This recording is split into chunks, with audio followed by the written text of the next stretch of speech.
Promotional consideration paid for by the following.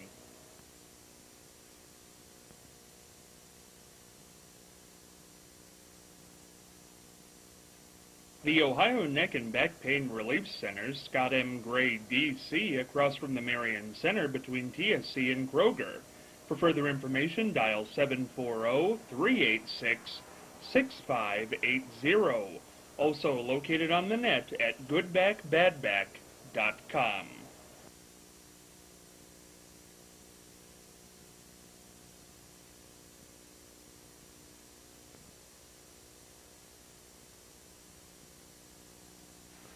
know what the greatest thing is about the exchange with Scott Spears?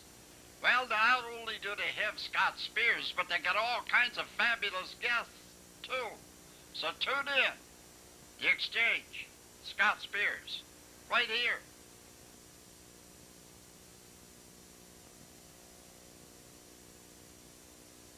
Hello there, Soup here. Say, if you want to be really entertained, just tune in to The Exchange, starring my good friend Scott Spears, here on this station.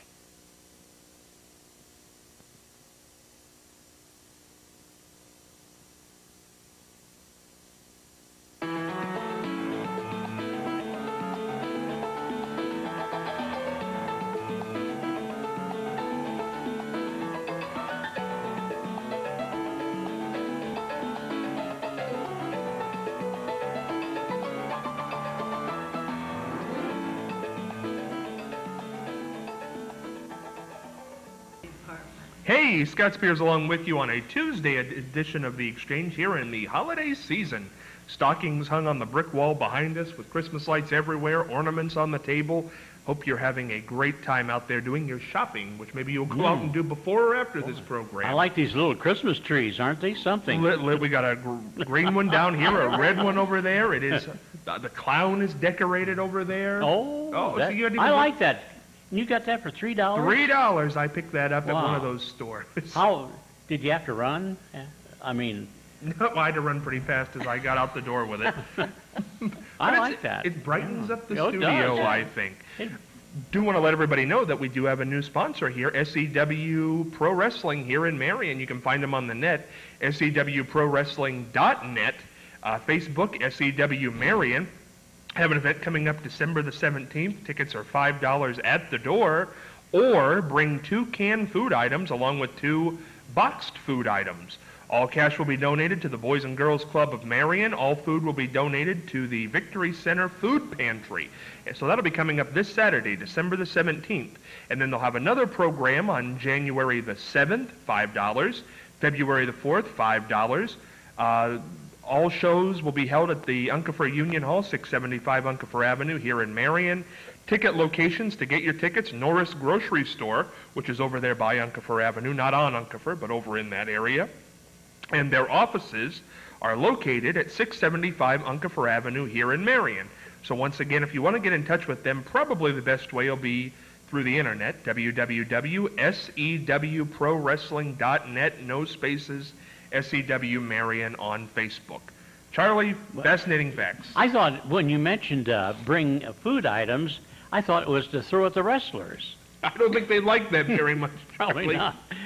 Well, yesterday I mentioned the snowy owl. Today I want to mention something that could be seen flying over the Marion area, and that's a sandhill crane.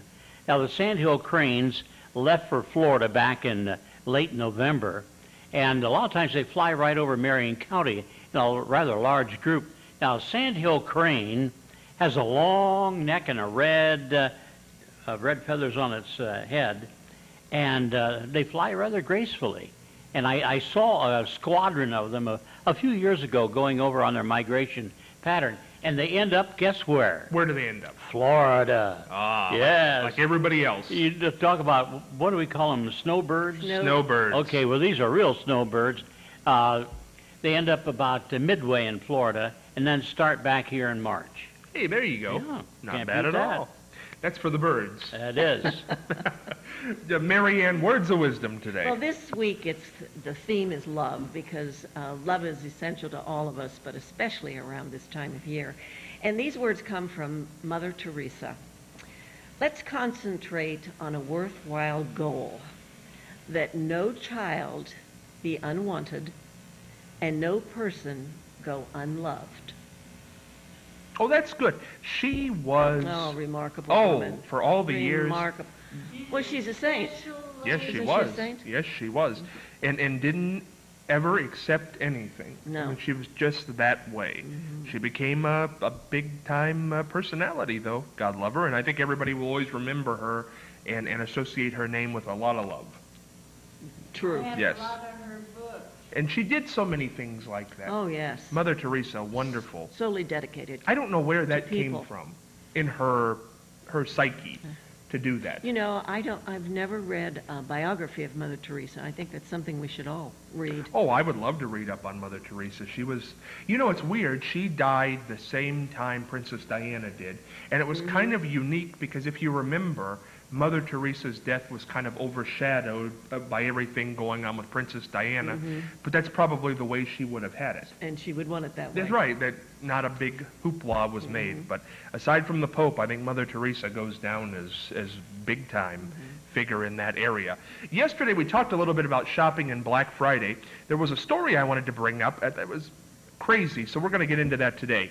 A Black Friday shopper who collapsed while shopping at a Target store in West Virginia went almost unnoticed as customers continued to hunt for bargain deals. Walter Vance, a 61-year-old pharmacist who reportedly suffered from a prior heart condition, later died in the hospital, reports MSNBC. Witnesses say some shoppers ignored and even walked over the man's body as they continued to shop, reports the New York Daily News. Friends and co-workers saddened to learn of his death expressed outrage over the way he was treated by shoppers. Gawker points out that there is no legal obligation to come to someone's rescue, only a moral one. So these people cannot be charged with anything for walking over him. Well, and you realize sometimes people are reluctant, although I think in this case they wanted to shop. But sometimes people are reluctant to help somebody because if they don't do the right thing, they could be sued, you know, in the end. I mean, I think that's one of the things that people are a little worried about. But I think the normal thing would be to help that person right away. I think it would be normal to help them, but should there be some kind of obligation? Well, no, I think that's right. It's a moral obligation. It's not certainly a law. I can understand that. Do you think if this person had stopped, if somebody would have stopped and not stepped over the guy, that maybe he wouldn't have passed away? Yes, I think if immediate care was tried, you know, like trying to resuscitate, yes, I do think that. But who knows? We just don't know that. Charlie, what do you think of this story? Well, it sounds a little familiar. I was eating at a restaurant at a town just north of here, and when I went in there, there's a person lying on the floor. And boy, he must be really sick. So we all stepped over him, and every now and then we look back. Well, he's still there. Well, he was dead. Where was this, Charlie? It's just north of here. You stepped over him? Well, I had to. I couldn't get in the restaurant without. Well, wasn't anybody there? Well, concerned pretty about soon it? the squad came, yes. And, So it was called. Yeah. But Wow. I thought that was... But then I was in Baltimore a few years ago, and I had to step over all these men lying across the sidewalk. Of course, they weren't dead. They were drunk and homeless. But I thought, this is really something for a small town guy like me, walking over all these bodies. Well, now, let me back this up, because I understand the drunk and homeless. Sometimes you might have to walk over them. Yes. But usually you know they're drunk and homeless, unfortunately. But when you walked in this establishment, and when you first walked in and looked at this guy as you were stepping over him, did you think ill? Very ill, yes. Okay. Now, at one point you were a volunteer fireman, right? Right. Okay. Did you have a twinge that maybe I'd say, how are you? Is there something I can do? Well, I'd never seen him before, so I wasn't going to greet him, you know. I'm not talking about greeting the man. I'm saying, do you need help? Oh, Yes. sure. Yeah, but he was dead. How could I help Did you him? know he was dead? Oh, he wasn't moving. I thought he was dead or pretty sick. But you didn't care. You just went right on and had Oh, your yeah, I meatloaf. wanted to eat. I was hungry. Holy moly. Charlie. Now, Marianne, if you were in that same situation, what would you do? I would have called for help. I would have said, is something wrong with this man? Is there something we can do for him? You know, But then everybody would have looked at you. I wouldn't care. It wouldn't make No, any if- difference to me. Now, wait a second. Now, if you're in a restaurant, say you're in a restaurant and you stand up and the guy grabs his shoulder and says, oh, I'm having pain, and now, wouldn't somebody say call 911 then? Well, I did one time. Now, I was doing a broadcast in a local establishment in Marion, pushing pork. It was sponsored by the pork producers. And so this couple came in, and this lady proceeded to eat as many sandwiches as she could. They were free. But all of a sudden, one of them got caught in her throat. And we had to call the emergency squad. I thought, boy, what a show. Here we are promoting pork, and here's a lady choking to death on a pork sandwich. But you can choke on anything, can't you, Charlie? Well, yeah. You should have done the Heimlich maneuver. I never thought of that. I Yeah, don't the think the Heimlich Heimlich maneuver maneuver. was out then. Oh, maybe that's possible. Yeah, but that would have worked, I'm sure. Yeah, but I think I would. Well, I think the Heimlich maneuver has been out for quite a while. I interviewed Dr. Heimlich once. Oh, did you? You know, he lives in Cincinnati. Yeah, Yeah. that's true, because I interviewed him once. Yes. That's interesting, because Yes. when I was in Dayton, Sure, at sure. the Dayton television I guess I station. missed her. I've never interviewed Yeah. her. Get his number. He's still Yeah, down he there. was on the Phil Donahue show, and that was the station that I worked at, and so I interviewed him afterwards. Yes. Henry Heimlich. Well, my husband Ted, when he was the principal, it was at a basketball game, and he was standing around while the game was in. He saw this student up on the bleachers, and he saw that he was having problems, and he ran over there, and he gave him the Heimlich maneuver, and he spit up what it was that was in his throat. But the mother of the child thought he was being mean to her son, and she went up and she just Oh. said, "What are you doing to my son?" Oh. And he said, "Well, I think I saved his life." Yeah, now, do you know the Heimlich maneuver, Marianne? Yes. You do? Yes. Okay, now It's show us right how you under- do it. Well, I have to be behind Yeah, a person. But you put it here. You put under your your hand and you ribs. go Under like your this, ribs. and you go like that. But you have to be careful about that because you can break a rib, right? Well, that's true, but you need to get whatever is in the throat out, or that person, dire circumstances. See, I'm really not just taking a counterpoint on this one. I really think these people, I understand it's a moral obligation, but if we're going to legislate everything else in this country, Yeah. I mean, I think if you see somebody step over a guy who's obviously having some kind of problem, I think you should be culpable in that, because what good are you as a human being? Nobody's saying you have to operate on the guy. Just call for help. Call 911. Well, I certainly think it was a horrible thing to ignore that person. I definitely do, but I don't know that there should be a law. Well, I There was at one point in one state, and I'm not sure if it's still there, but there was something called an innocent bystander law. That if you stood and right. you watched somebody get robbed or something, that they could arrest you for that and wow. prosecute you. Why would you stand and watch? See, how many I times- wouldn't. Well, how many times do we hear these stories coming out of big Natural cities? curiosity. Standing and watching.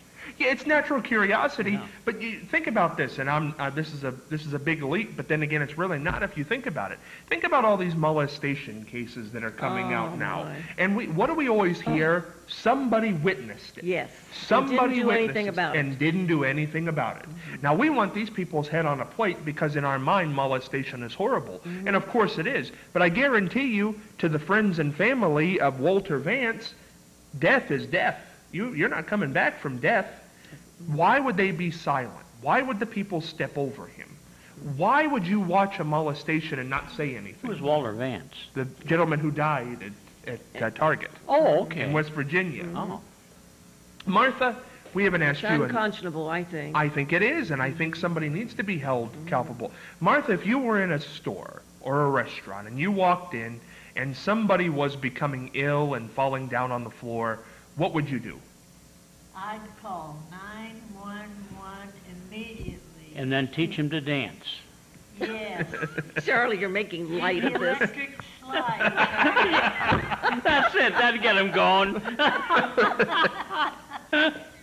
Especially That's after what I do. they get the defibrillators out and they get Yeah, electric boy. slide all over the Whoa, place. boy, here we go. Holy mackerel. So the rule is that you shouldn't help the person, I guess. Maybe you should, but if you don't, it's Well, okay. first Got of any all, I other think it topics would've- today? I Boy, think, oh, boy. I think it would have been very difficult to determine who did or who didn't, because people were rushing through, and so how could they pinpoint who was actually guilty? Isn't that the money in society, though, that this happened on Black Friday? I think if this would have happened on Wednesday, it probably wouldn't have happened this way. People want that television for $100. Oh, I'm never shopped on Black Friday. It's a Never. bad day. But you can do it from the internet now, so you won't have to get stepped on. That's Cyber Monday. Cyber Monday, which Marilyn K. McBride left Marion, Ohio at 6 a.m.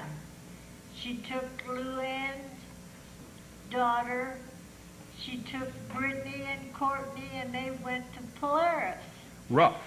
She came home and went to bed. No, I can imagine. Did she ask you to go, Martha? No, she knew better. There you go. I'm not interested in that either.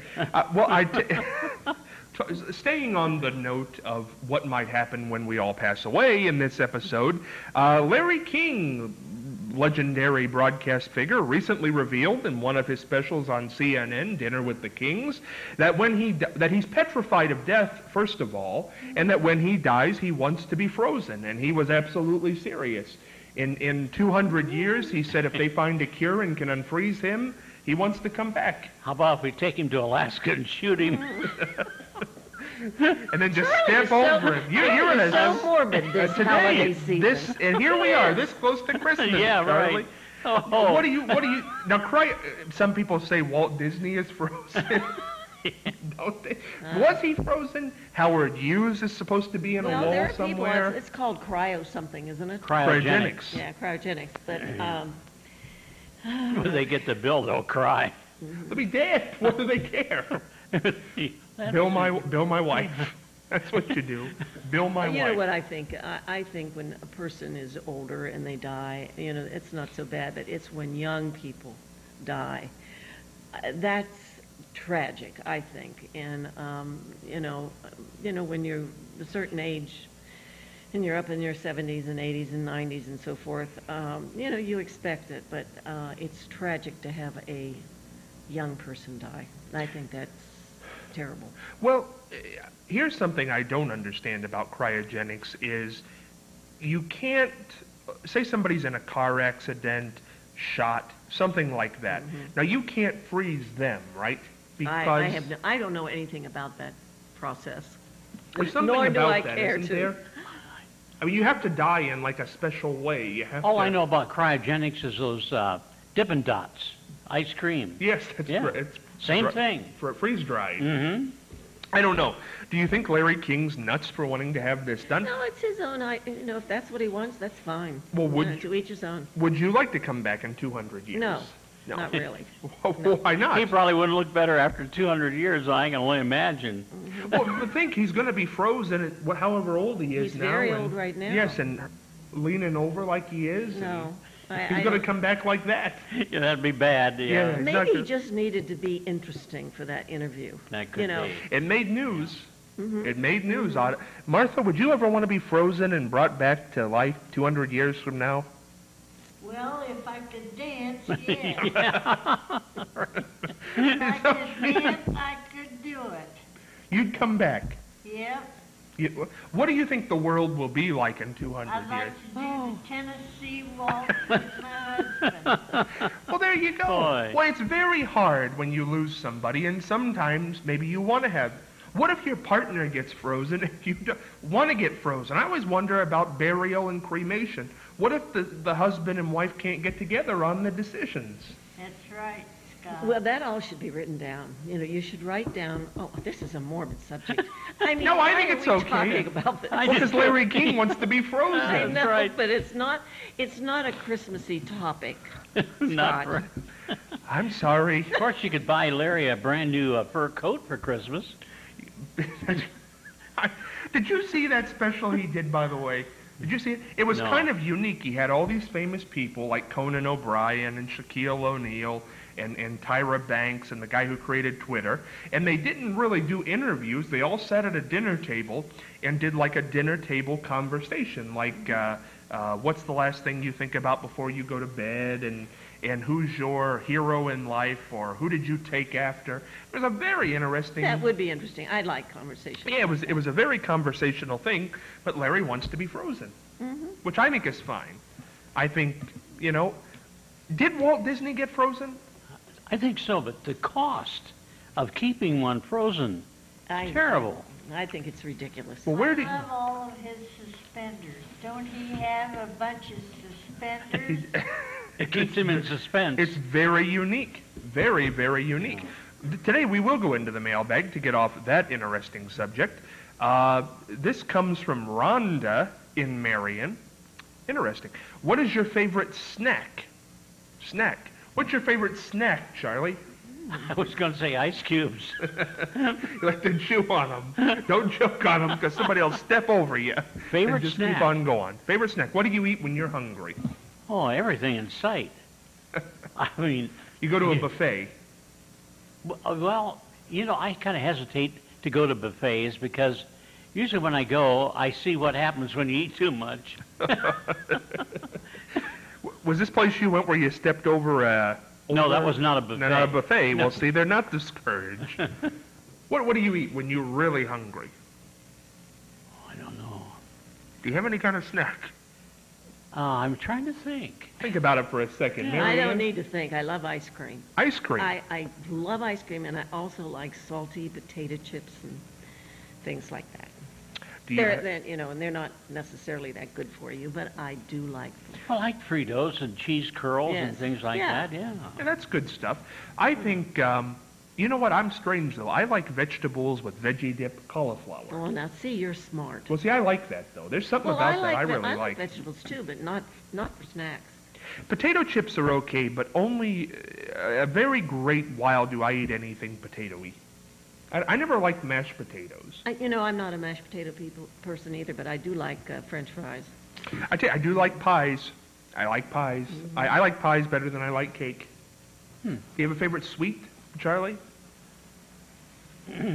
No. No sweets? Charlie's having a time. It's a day for Charlie. Hopefully we're going to talk politics tomorrow. We're going to set aside tomorrow for politics. Oh, So boy. hopefully we'll be back because there's a lot going on there. Martha, what's your favorite snack? Rice Krispies and marshmallows. Ooh, that sounds good. Oh, those are good. Rice And I Krispies. went to a shower yesterday down at Suzanne's house. Chandra's is having a baby. And Suzanne froze grapes, and I wished you to taste them. Just frozen grapes. Yes. Kind of like frozen blueberries then. They would be good. I like too. that right out of the That's freezer. good. Well, blueberries are the healthiest food They in the are world. very- One of the healthiest, Very yeah. good That for you. would be good too, wouldn't it? They've Yeah, got very anti... good. You ever eat a frozen avocado? They're good for you too. No, what is it? Try carrots, they crunch in your mouth.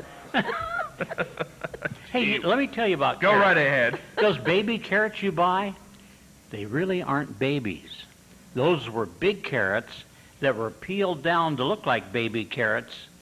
And if you'll notice, in the center of those carrots you buy, so-called baby carrots, there's a hard core right in the middle of all of them, and that comes from age. I don't like those. No. I just like regular. Now, the real baby carrots, small, you'd pay twice as much if you could find them. What do they do with the rest of the carrot? They feed it to animals, I think. Oh, well, that's nice. Yeah. But one carrot grower said he saved $400,000 a year by doing that. Instead of throwing away the oldies, Oh, peel them down. That makes Run them sense. through a machine. Yeah. Do they taste different if they're peeled down as opposed to being babies? I don't think they No. taste as good. The center is bitter, or that hard core in the center. No, they don't. They don't taste People like. like to buy them because they're convenient. Yes, You don't that's have to take the skin off, and but they're not as. I don't think they're as good. I don't know about nutritional value. They probably have the same. Out in the countryside, a lot of farmers are growing radishes in their fields this time of the year. I never liked radishes. Oh, I do. That's I love one radishes. thing I never liked was Yeah. radishes. I thought they have kind of they have a weird taste to them, I think. Do you like radishes? Not Try particularly. my grapes. Now, Martha, is it just grapes? Do you have to Just plain grapes, frozen. frozen? Huh. It was delicious. So she just put them in the freezer then? yes. Fresh grapes and put them in the freezer? Yes. You know, you can take grapes, and if you put them with, what is that dip that people eat? It's kind of sweet tasting. Well, you put something on them, and then you put sugar over them. Yeah. And they're sugared. But you can dump that in that little dip that's kind of got a little sweet. If you take cream cheese, but you got to sweeten it up a little bit. Cream cheese, if you, it is bitter, bitter, bitter, bitter. But I'll tell you something, for all the diabetics out there, and I know there's a lot of them, cream cheese, one of the best desserts can be made with cream cheese. All you do is take cream cheese and use your Splenda or your Equal just to get the bitterness out of it, and then bake that like you normally would a cheesecake. Once it sets, once it cools, even though you don't have the cookie crust, which would be against the diabetic, it tastes good. And you put whipped cream on it, which also doesn't have any sugar. Cool Whip, which also doesn't have any sugar. That is a great diabetic dessert. I used to make that a lot. I'm not diabetic, but it was a sugarless dessert. Remind me not to try it.